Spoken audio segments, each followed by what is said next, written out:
station, this is Houston. Are you ready for the event? Houston, I am ready for the event.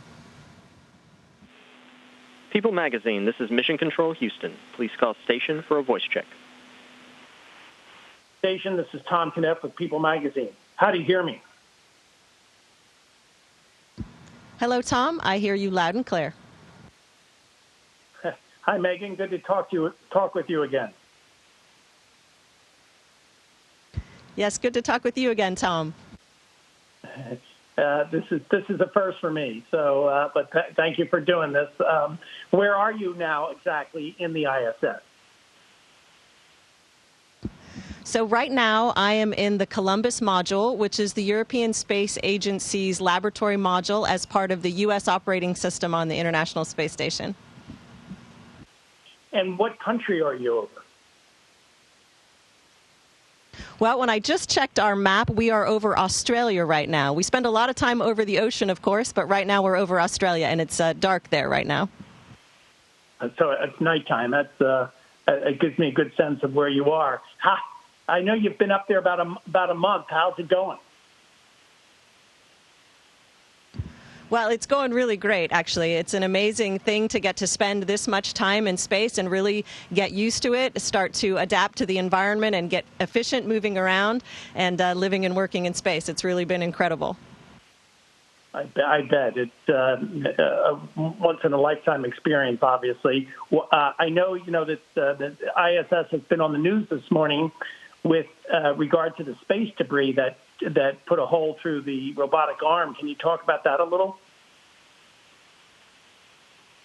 So we learned recently that there was a strike on the robotic arm that actually turns out occurred back in February of this year, and just a recent survey brought that to light with some photographs. And the team on the ground has worked very hard to absolve that, to really look in detail at what that actually is. And you probably have more detail in the news right now, but what we understand is that the arm is operating completely normally. It has done some significant tasks since it received that hit, and is expected to be completely operational for all of the big tasks that we have coming up.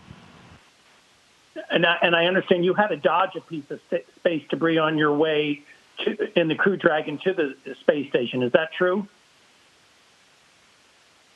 So we were alerted that there was some debris near our vehicle, and it was a kind of what we would call a late notification, meaning that our team found out about it late. So we immediately got into our spacesuits and zipped up so that we would be safe. And then it turned out that it was, in fact, not. There was not any debris. That it was a false alarm. But we proved that we could get into our spacesuits really quick. So you didn't have to make any maneuvers in order to avoid it. That's correct. Yeah, we just continued on our regular path. Well, tell me a little bit about the past month. What's the coolest thing you've seen since you've been up there?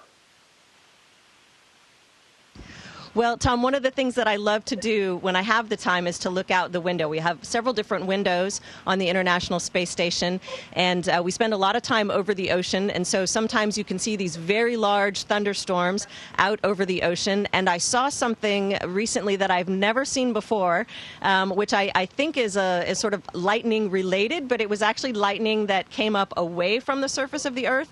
It may have been what scientists call a blue jet, and I don't know a lot about the phenomenon, but I came back in and saw some of my crewmates, and I said, "You'll never guess what I just saw."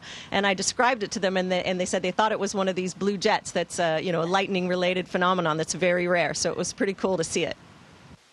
Wow, that is very cool. What would you say is the highlight of your mission so far?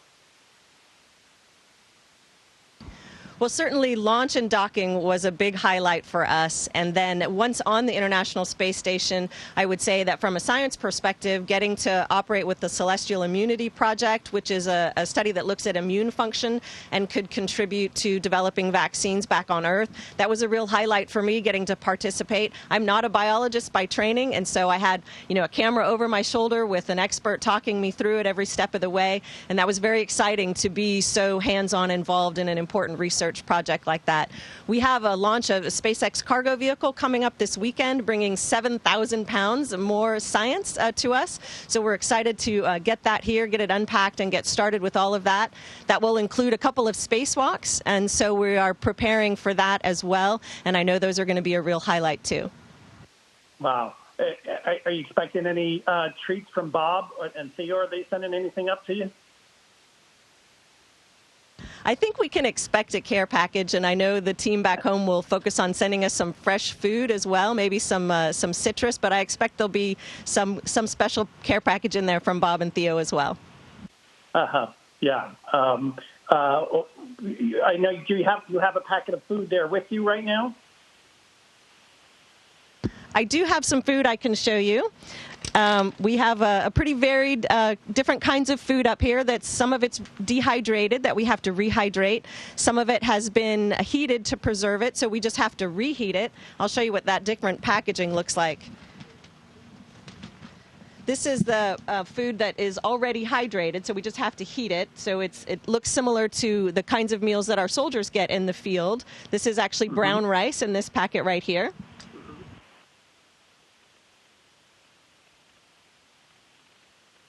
Then I have some dehydrated food in this packet. This outer packet is actually a protective packet to help the food stay shelf stable for a little bit longer. So you actually have to open this outer packet to get at the food inside. So I'll take a quick second to do that. Sure. This is a cashew chicken curry. It's what I'm going to have for my dinner tonight. So you can see that it's dehydrated, and I have to add water in through this opening here, and then I'll put it in the warming oven for about a half an hour so it gets really nice and rehydrated and warm.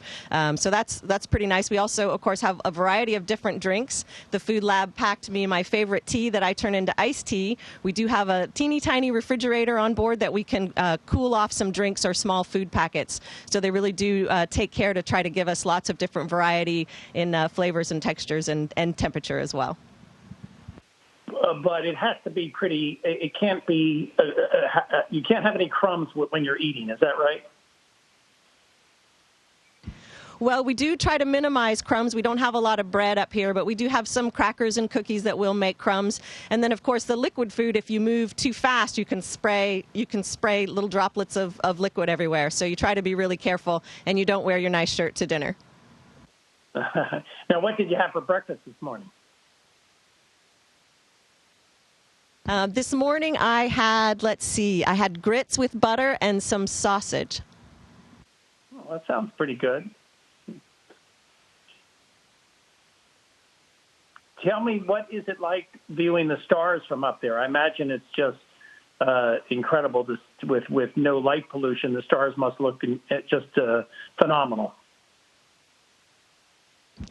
You know what? They do look phenomenal. Very similar, of course. The patterns are the same. We're still just as far away almost as you are when you're on Earth. But because you don't have the atmosphere between you and the stars, there isn't that twinkling that stars will do, and you can really see what color they are. But I'll tell you, a lot of the time when we're looking out at nighttime, we're looking at Earth, we're looking at the city lights, and we're looking at home. I guess that's a little more interesting to you, huh? Yeah, it's nice to think about, the different cities around the world and what people might be doing, and just think about, hey, what places might I want to visit now that I've seen them going overhead? Yeah. And how often do you get to chat with Bob and Theo? I try to speak to them every day, even if it's just for a couple of minutes to say hello. And then once a week we have a nice video chat where I get to visit with them and we can see one another for about 20 minutes or so, which is really nice. And is Theo doing okay? Is he handling you're being in space okay? He's doing great. He and his dad are having a ton of fun. He's glad that school is out, and he's loving spending time at the swimming pool. So, yeah, he's doing really well. Oh, good. Good. That's good to hear. How does it feel to look at Earth from space? Well, I'll tell you what, Tom, we have such a beautiful planet. Really, the most overwhelming feeling is one of wonder. Even when you're going over the ocean and you just see clouds, all of the different varied patterns of clouds are just beautiful. And you end up feeling very protective towards the Earth, because you see, every time we get a sunrise or a sunset, you see that lens of the atmosphere, illuminated, and you see how thin it is relative to the size of the Earth and relative to the vast blackness of space. And so you sort of feel very protective, very proprietary about this special planet that we have. I'm sure. It gives you a whole new perspective, I'm sure. Literally. What do you spend most of your time on? Well, one of the really cool things about this job is that every day is different, and so we spend time on different things really every day. But kind of two big categories. We spend time doing maintenance, so keeping the space station running and keeping all the science facilities running, and then we spend time doing the actual science. And so those are kind of the two big categories. But like I said, every day is different, so that's what makes it very interesting. We also do have to spend time moving things around, because we do keep a lot of equipment on board the space station. So, for example, because we're getting ready to do some spacewalks, we had to clear a lot of equipment out of our airlocks, which is where the spacewalking crew members will exit and re-enter the space station. And so you can see I have a spare spacesuit that we're not going to use in the upcoming walks, is been parked here in the Columbus laboratory to get it out of the way. So we do spend some of our time every day moving things around and looking for the things that we need. And what about microgravity? Have you gotten used to that yet?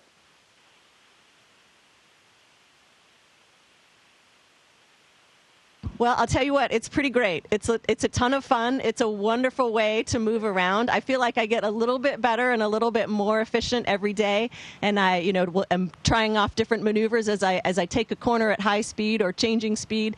You want to obviously be careful not to run into anyone else or run into any of the stuff that we have. And we do have a lot of stuff. But it's fun. It's fun every day. It's fun all the time, working in microgravity. One of the challenges, though, of course, is it makes some things very simple. You can move things like a spacesuit that's hundreds of pounds. I can move it very easily, but it also makes other things very difficult. So you have to figure out how to place your body so that if you do need to move a mass and use a lot of force, that you can still do that. So it's got its pluses and minuses for sure. And what about sleeping in microgravity? I know you sort of have a locker you get into, right, where you sort of sleep inside, like the size of a phone booth. Is that correct? That's exactly right. It's about the size of a phone booth, for those people who remember what a phone booth is. And it's very quiet. It has some acoustic paneling, and you have your own, you have your laptop in there, and your sleeping bag is tacked to the wall. So sleeping, again, pluses and minuses. It's very comfortable in the sense that you're floating. You don't have any weird hot spots as you might laying down on Earth. But also your brain is wired from your whole life living on Earth to feel that sensation of lying down. It's what relaxes you and helps you go to sleep. So I do find it harder to fall asleep because my brain is not quite programmed yet to fall asleep in microgravity. So it does take me a little bit of extra time. That's fascinating to hear. I did want to, going back to food for 1 second. I know I read that your taste buds are a bit muted up there in space. Is that correct? So so astronauts enjoy spicier foods for that reason? I have heard that people's tastes will change in space. I don't know that my tastes have changed very much, but the food that we get is very healthy. It's and by that I mean it's very lean and low sodium. So one of our solutions to that is to add hot sauce, which is one of the condiments that we have. We do also get salt and pepper. We get a whole variety of condiments: ketchup, mustard, garlic, all kinds of things. But one thing that's kind of interesting about the salt and pepper is that it has to come in liquid form, because otherwise it would make a huge mess. So I can show you what that looks like. This is actually a bottle of liquid pepper. So it's been pepper that's been dissolved in water, and so you can squirt this into your food packet instead of trying to shake pepper flakes on your food, which would be a big mess. Kind of pointless. Yeah. Thank you for that demonstration. How do you decompress after a long day? Well, if everybody is done around the same time, then we'll often gather around the dinner table in the galley, and we might just eat dinner together and tell stories just like you would back on Earth. I'll also, if I'm on my own, I'll hole up in my crew quarters and I'll read a book. Of course, it's nice to look out the window, but if it's daytime outside and I'm trying to wind down to get ready for bed, then I don't want to be looking outside at the bright sun. But there's a lot of other options. We have movies, we have music, we can make phone calls, so there's a lot of ways to wind down. Just like at home. Well, you've gone through 1 month. You have 5 months left up there. Is that right? That's right. It's 1 month down and 5 months to go, but we got a lot of work ahead of us, so we're looking forward to it. And what in particular will you be focusing on for the rest of your journey? Well, like I said, really every day, every month is going to be different. I think this next month is going to be extraordinarily busy for us when we get the new cargo vehicle. Lots of new science projects that we're going to be working on, as well as the spacewalks, which involve some robotics. And so really that's the horizon that I'm looking at, is that 1 month ahead of us and everything that we're going to get done in that amount of time. And I think every month is going to have some big event that's happening for us to focus on, which is a great way to get through a long period of time like that. Right, and you have to exercise about 2 hours a day. Is that right? That's right. We get exercise every day, which is great. We have a treadmill, and we also have a stationary bike, and then we have a resistive exercise machine that keeps our muscles and bones loaded, so we don't lose muscle mass or bone mass up here as well. Yes, yeah, that's fascinating to hear, how that can happen up there in space. I guess it's obviously the importance of that is for missions to Mars and longer space missions. We have to know how to take care of the human body on those long trips coming up. That's right. One of the big things that we do up here, a big area of research, is what we would call countermeasures. So for the effects of micro-G on the human body. So if you're going to go as far as Mars and the trip is going to take a while to get there, and you're not going to have an Earth G or even a Mars G the entire time, you need to know how to keep the human body healthy so that when you get out of your spaceship, you can still walk around and do the research on Mars. So that's a big part of what we do up here as well. Very cool. Well, thank you so much for chatting with me today, Megan. And is there anything else you'd like to add before I let you go? Just thanks for joining us. Thanks for your interest in what's going on in the International Space Station. We're busy up here every day, so I encourage folks to look us up, get outside and wave as we go overhead. Yeah, they can. I actually have the. You can log on to Spot the Station, I think, .org or .com, and get alerts to when the station is passing overhead, which I've gotten a few of them over the last few weeks, but looking for you up there. But it's been cloudy on the couple of times I've gotten them. So I'm looking forward to when I can actually spot you up there. All right, Tom, I hope you keep trying. Don't forget to wave. I will. I sure will, Megan. Thank you so much.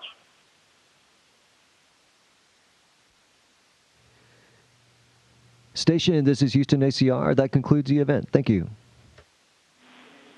Thank you to all participants from People Magazine. Station, we are now resuming operational audio communications.